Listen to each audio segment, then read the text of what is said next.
உறவுகள் அனைவருக்கும் வணக்கங்க. இங்கே பார்த்தீங்கன்னா செம்ம காமெடி போயா.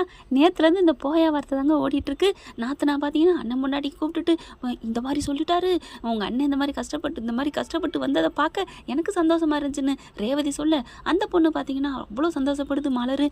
எனக்கு ஒன்று இதில் ஒரு டவுட்டுங்க. மதிக்கும் மலருக்கும் ஒரே வயசு அப்படின்னா சுரேஷுக்கும் அதே வயசா? 27 28? சுரேஷுக்கு 28 வயசு அப்படின்னா அதை விட அக்கா தான் ரேவதி. அப்போ அவங்களுக்கு எத்தனை வயசு? 29 வயசா? அப்படின்னா ரேவதி அண்ணன் பொண்டாட்டிங்கிறதுனால மலரை அண்ணின்னு கூப்பிட்றாங்களோ? ஓகே, தன்னை விட வயசு சிறுசாக இருந்தாலும் அண்ணன் பொண்டாட்டிங்கிறதுனால பாக்கியராஜ் பொண்டாட்டி மலரை அண்ணின்னு கூப்பிட்றாங்க ரேவதி. ஆனால் இந்த பொண்ணை விட மலர் சின்ன வயசு. நாத்து நான் அண்ணின்னு கூப்பிடணும் இல்லை அக்கான்னு கூப்பிடணும். ரேவதி வா போ நீ வான்னு பேசுகிறாங்க மலர். சரி, கதைக்கு கால் உண்டா என்ன? கதைக்குள்ள வருவோமா? கதைக்குள்ளே போகிறதுக்கு முன்னாடி உங்கள் பொண்ணான கையால் நம்ம சேனலுக்கு ஒரு லைக்கை போட்டு ஹைக் பண்ணிடுங்க ஃப்ரெண்ட்ஸ். சப்ஸ்கிரைப் பண்ணாதவங்க சப்ஸ்கிரைப் பண்ணிவிட்டு பார்த்து எங்களுக்கு ஒரு ஆதரவு கொடுங்க ஃப்ரெண்ட்ஸ். இப்போ என்ன பண்ணுறாங்க, அடுத்து 2 பேரும் சந்தோஷப்பட்டுக்கிறாங்க. இங்கே இவர் செம்ம கோவத்தில் கத்திக்கிட்டு இருக்காரு. எப்படி நீ இந்த மாதிரி எங்கள் மாமாவை பற்றி பேச போச்சு அப்படின்னு சொல்லிட்டு 2 பேரும் கிட்டத்தட்ட அப்படியே ஒரு நூலில் நிற்கிறாங்க. 2 பேரும் நீ சளைச்சவ இல்லை நான் சளைச்சவ இல்லை அப்படிங்கிற மாதிரி எப்படி பேச போச்சு. எங்கள் மாமா என் தெய்வண்டி, உனக்கு வேணால் தெய்வமாக இருக்கலாம், எனக்கு ஒன்றும் தெய்வம் இல்லை. அவர் எப்படி எனக்கு அட்வைஸ் பண்ணுறதுக்கு அவர் யாரு? அது என்னமோ அவர் யாருங்க? அவர் நாத்தனா வீட்டுக்காருங்க. உனக்கு அண்ணன் வர வேணுமா? உனக்கு ஏதாவது ஒன்றா நிற்க போகிறாரு, அதுக்காண்டி அவர் யாரு அப்படின்னு சொல்லக்கூடாது. ஆனால் திட்டுறது வைக்கிறதெல்லாம் ஓகே தான், எல்லாமே பண்ணிக்கலாம் வச்சுக்கலாம். எனக்கு என்னமோ அப்படி தான் தோணுது. அதே மாதிரி தானே இப்போ மதிய புருஷன் இருக்காரு. அவங்க தங்கச்சி வீட்டில் என்ன பண்ணுவாங்க, மதி புருஷனுக்கு அவர் யாரு அப்படின்னு மதிப்பு கொடுக்காம இருந்தா அது தப்பாக தானே போகும். எனக்கு என்னமோ தோணுச்சு, அதை நான் சொல்கிறேன். இப்போ எல்லாரும் வந்துடுறாங்க வாசலுக்கு. என்ன சத்தம், என்ன சண்டை அப்படின்னு சொல்லிட்டு காரஞ்சாரமாக 2 பேருக்கு நடந்துட்டுருக்கு. ஒரு கட்டத்துக்கு மேலே ஆம்பளைங்கிற திமிரை காமிப்பாங்கல்ல ஒரு சில இடங்கள்ல, பலாருன்னு மதியை அரைஞ்சிடுறாரு. மதியை அரைஞ்சா ஒரு சில பெண்கள் தாங்க அடங்கி போவாங்க. இந்த காலத்தில் பாரதி கண்டு அந்த காலத்து பெண்ணை விட இப்போ பயங்கரமான ஆளு மதி. பலான்னு பதிலுக்கு கொடுக்குது பாருங்க, டமால் டுமீல்னு ஆடி போகிறேன் மனுஷன். இவராவது கொஞ்சமாக தான் அடித்தார். ஆனால் செம்ம காண்டில் அடி வாங்கின கோபத்தில், திட்டுன கோபத்துலையும் வச்சு சொல்புன்னு அடிக்க ஆடி போகிறாரு. அதுக்கப்புறம் என்னடா சத்தம் அப்படின்னு கதவை தட்டினா அது சும்மா சாத்தி தான் இருக்குது. திறந்துட்டு வந்துடுறாங்க. என்னம்மா பிரச்சனை என்ன அப்படிங்கிற 2 பேருமே கன்னத்தில் கை வச்சிட்ருக்காங்க. மலர் ஓடி மதி என்னமாச்சு அப்படிங்கிறாங்க. அப்படி கண்ணத்தை பார்த்துட்டு, என்னம்மா கண்ணும் பதிஞ்சு போயிருக்கு, என்ன சுரேஷ் தம்பி இப்பலாமா அடிக்கிறது? ஆனால் மதியத்தை எல்லாரும் பார்க்குறாங்க. ஏன்டா இப்படி பிள்ளை அடிக்கிற அப்படின்னு அவங்க அம்மாவும் அவங்க அப்பாவுமே கேட்குறாங்க. அவங்க அண்ணன் எல்லாருமே வர்றாங்க. ஏன்டா அப்படி அடிக்கிற அப்படிங்கல மலர் தாங்க ஃபஸ்ட்டு பார்க்குது சுரேஷ் கண்ணத்தை. அதாவது கையை அப்படியே மெதுவாக எடுத்துடுறாரு. ஒன்றும் தெரியாத மாதிரி இருந்துக்கிறாரு. ஓ, இங்கே ஒன்றுன்னா அங்கே 2 விழுந்திருக்கும் போல இருக்கே, பலமான தாக்குதல் இடி மின்னல் இருக்கும் போல இருக்கே அப்படின்னு மலர் நினைக்கிறாங்க, சிரிக்கிறாங்க. மதி அப்படியே முறைச்ச வாக்கில் இருக்குது. மதியை பார்க்குது மலர். என்ன மதி, அங்கே பூஜை நடந்திருக்கும் போல இருக்குது அப்படின்னு ஜாடியில் சொல்ல, ஆமாம் அவர் கொடுத்தா நான் பதிலுக்கு திருப்பி கொடுக்காம இருக்கேன், நான் என்ன அந்த காலத்து பொண்ணு நினச்சிக்கிட்டாரா? என்னையை பொறுத்த வரைக்கும் நீதி நேர்மை உண்மை எதாக இருந்தாலும் நான் கரெக்டாக இருப்பேன் அப்படிங்கிற மாதிரி மனசில் சொல்ல, என்னடா பிரச்சனை என்ன சொல்லுங்க அப்படிங்கல 2 பேருமே ஒன்றும் சொல்ல முடியலை. ஏன்னா போயா அப்படிங்கிற வார்த்தையை கேட்டால் இங்கே மாமியார் மாமனாரும் எதுவும் தப்பாக நினைப்பாங்களோ அப்படின்னு மதி நினைக்குது. அதே மாதிரி தான் இவர் நினைக்கிறாரு. என்ன சொல்கிறேன்னு தெரியாமல் இருக்கல. ஏண்டா ஒரு பச்சை பிள்ளை, அதுவும் கல்யாணம் ஆகி வந்திருக்கு, இப்படியாடா அடிப்ப அப்படின்னு அவங்க அம்மா சுரேஷை போட்டு அடிக்கிறாங்க. அம்மா என்ன நடந்துச்சுன்னு தெரியாமல் அடிக்காதம்மா அப்படிங்கிறாங்க. என்ன நடந்துச்சு அப்படிங்கல கரெக்டாக பாக்கியராஜ் வந்துடுறாங்க. அவங்க அப்பா வந்துடுறாங்க. டே சுரேஷ், என்னடா அவங்க கண்ணை வீங்கி போயிருக்கு? எனது வீங்கி போயிருக்கா? அந்நேரம் வரைக்கும் மருமகளுக்காக வரிஞ்சு கட்டி பேசின மாமியார் திரும்பி பார்க்குறாங்க. என்னடா கண்ணத்தில்? அதுவா வர வழியில் லைட்டாக மோதிட்டியா? எதுலடா? வண்டி மோதி கீழே விழுந்துட்டோமா, அதாம்மா உராய்ச்சிருச்சு. அடிச்சா அடி வாங்கணும் அப்படின்னா அசிங்கமாக போயிடும் இல்லையா? அதனால அப்படியே மழுப்புறாரு. ஏன்டா அப்படி பண்ணுற? நீ அங்கே விழுந்ததுக்காண்டி ஏன்டா ஓம் பொண்டாட்டி அடிக்கிற அப்படிங்கிறாங்க.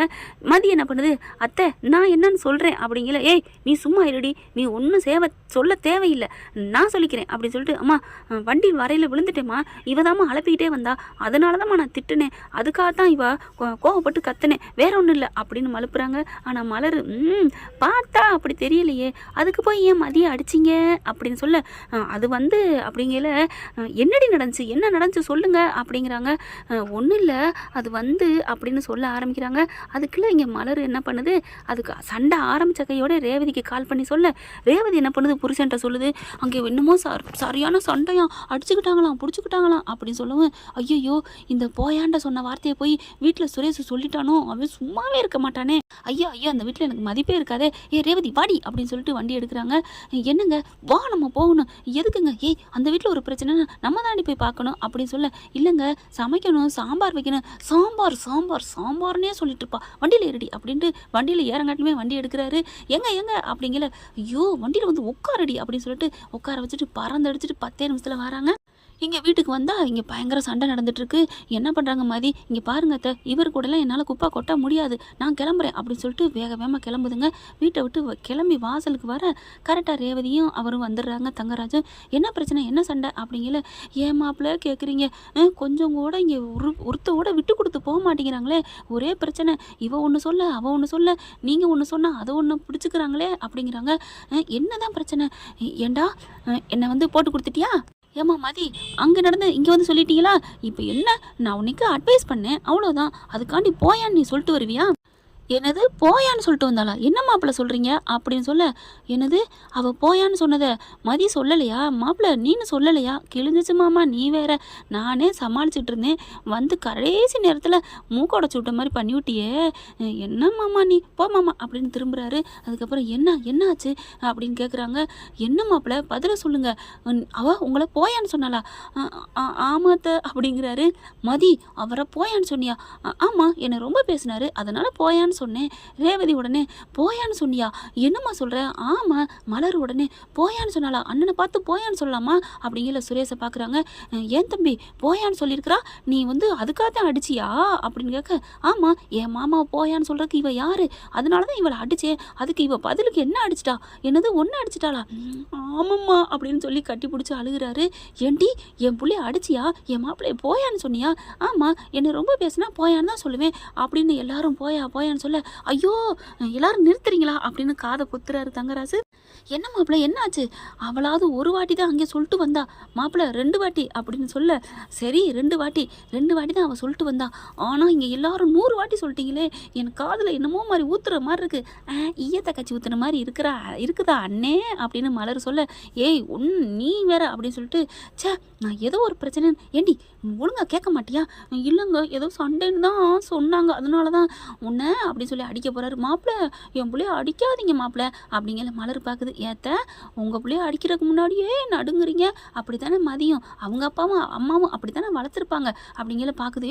என் பிள்ளைங்க இவ்வளோ ஒன்றா அடி, ஏன் 2 பேரும் பொம்பளைங்க தான் அப்படின்னு கேட்க, என் பிள்ளைக்கு நான் எவ்வளோ நகை போட்டு கட்டி கொடுத்தேன் தெரியுமா, ஆனால் அவளுக்கு அப்படியா, அவளை கத்தி மனையில் நிற்க வச்சு கல்யாணம் பண்ணிட்டு வந்திருக்கீங்க, அதுக்கு பாராட்டணும் மதிய அப்படின்னு மலர் சொல்ல, என்னடி மலர் அவளுக்கே ரொம்ப வக்காலத்து வாங்குற அப்படிங்கிறாங்க. இல்லாத நான் உண்மையை நடப்ப சொன்னேன் அப்படிங்கிறாங்க.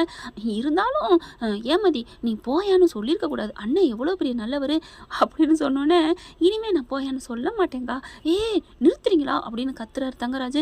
சுரேஷ் என்னடா மாமா நாங்கள் சொல்லவே இல்லை மாமா, நீங்கள் தான் மாமா சொல்லிக்கிட்டீங்க, ஐயோ நானே மாட்டிக்கிட்டேனா அப்படின்னு சொல்லிட்டு வேகமாக கிளம்புறாரு. ரூம் பக்கம் போகிறாரா, அவங்க ரூமு நீங்கள் இருக்கு இல்லையா ரேவதிக்குன்னு, அங்கே போயில மாப்பிள்ள எங்கே போகிறீங்க அப்படிங்கல, நல்ல வேலை போகிறீங்கன்னு சொன்னீங்க, ஆமாம் மாப்பிள்ள என் காதில், சரி ஒன்றும் இல்லை மாப்பிள்ள அப்படிங்கிறாங்க. அத்தை அவருக்கு போயான்னு காதில் விழுது போல இருக்கு, இன்னும் கொஞ்சம் நேரத்துக்கு வெளில வரமாட்டாரு, அவரை விடுங்க ரூம்குள்ளே போட்டோம் அப்படின்னு மலர் சொல்ல, எல்லாருக்கும் கூத்தா போச்சு அப்படின்னு சொல்லிட்டு உள்ளார போய் கதவை சாத்திக்கிறாரு.